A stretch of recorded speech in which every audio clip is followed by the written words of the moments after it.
आणि साकीनाका बलात्कार प्रकरणी महिला आयोग सदस्य चंद्रमुखी देवी यांनी आज साकीनाका घटनास्थळ आणि साकीनाका पोलीस स्टेशनला भेट दिली आहे। हालात का जायजा लिया। साकीनाका में रेप केस हुआ था, विक्टिम के परिवार से मिली, क्या इन्वेस्टिगेशन और केस को लेकर क्या पता चला?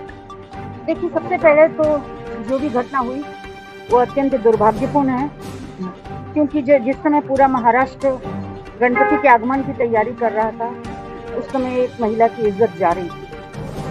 तो ये अत्यंत दुर्भाग्यपूर्ण है। घटना की जितनी भी निंदा की जाए वो कम है। लेकिन मैं ये कहना चाहती हूँ कि पिछले 1-1.5 हफ्ते का रिकॉर्ड जो मेरे पास है, क्योंकि महाराष्ट्र में ही देखती हूँ, तो जो रिकॉर्ड मेरे पास है उसमें ये सामने आई है बात कि महाराष्ट्र में विभिन्न क्षेत्रों में लगातार रेप की घटनाओं में वृद्धि हुई है। चाहे वो पुणे हो, अमरावती हो, वसई हो या आपका मुंबई हो, ऐसे कई क्षेत्र हैं जहाँ पर पिछले 1-1.5 हफ्ते में रेप की घटनाएं हमारे सामने आई।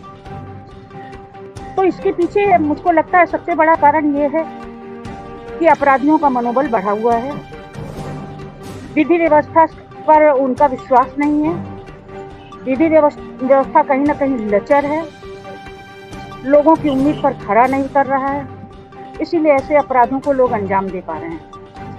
मैं आपके साथ एक बात और शेयर करना चाहती हूँ कि पूरे देश में कोरोना के पीरियड में पिछले 1.5 वर्षों में हमने राज्य महिला आयोगों के साथ मिलकर निरंतर महिलाओं से संबंधित समस्याओं का समाधान किया।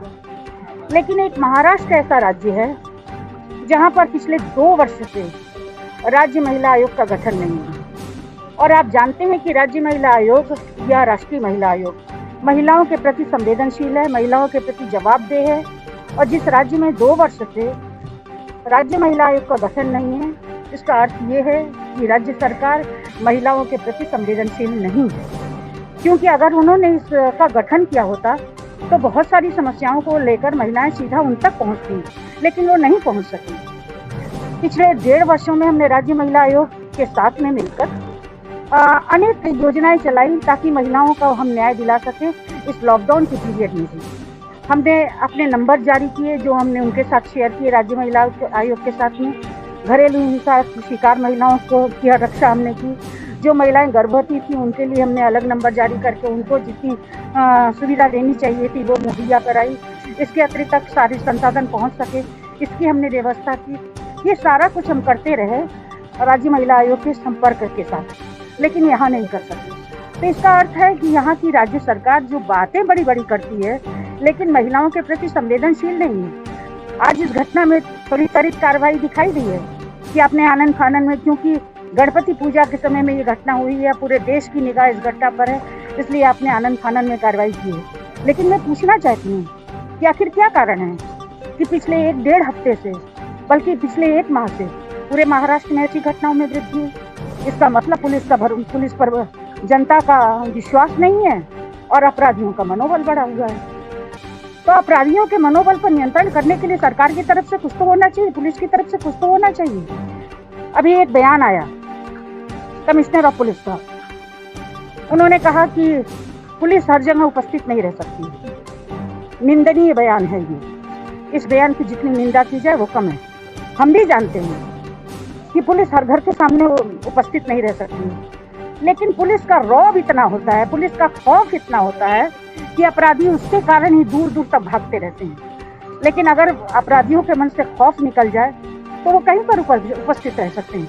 आप भले उपस्थित न रहिए, लेकिन अपराधी हर जगह उपस्थित मिलेंगे। तो पुलिस का जो ये खौफ है वो अपराधियों के मन से हट गया है।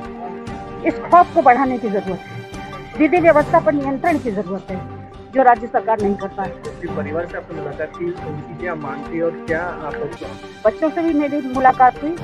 परिवार के लोग संतुष्ट थे, लेकिन उनको शायद इस जानकारी नहीं थी कि ऐसे अपराधों में जो ऐसी घटनाएं होती हैं उसमें उनको मुआवजा भी मिलता है। तो हमने बातचीत की है। अभी हमारे साथ डीसीपी थे, हमने साकीनाका थाना में बैठ के चर्चा की। तो निर्भया को जो मुआवजा मिलना चाहिए वो, और ऊपर से क्योंकि हरिजन है तो उसके लिए जो उनके तरफ से मिलता है लगभग 10 लाख का मुआवजा उसमें आता है। तो ये मुआवजा उस परिवार को मिल सके। हमने कहा है कि ये शीघ्र ये मुआवजा बच्चियों के नाम से फिक्स करके उनके भविष्य की सुरक्षा की जाए। ये हमने डिमांड की और डीजीपी से भी हम इस बात की चर्चा करेंगे।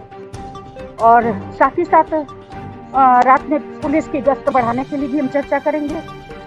इसके साथ ही साथ जो रोड साइड में महिलाएं पड़ी रहती हैं, चाहे वो विक्षिप्त हों, नशे में हों, अकेली हों, भिखारी हों, उन सब की सुरक्षा व्यवस्था सुनिश्चित होनी चाहिए।